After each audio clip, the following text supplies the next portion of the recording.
Hey everyone, welcome back to our channel. Today I will show you how to reserve or book Uber in advance.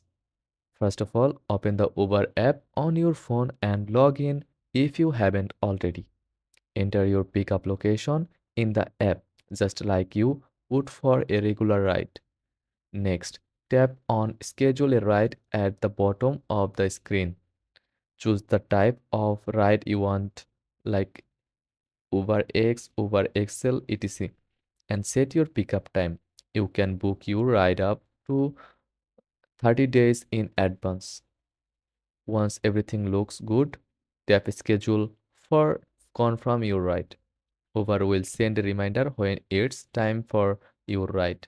And that's it. You have successfully scheduled an Uber in advance. If this was helpful, don't forget to like and subscribe for more quick tips. Thanks for watching.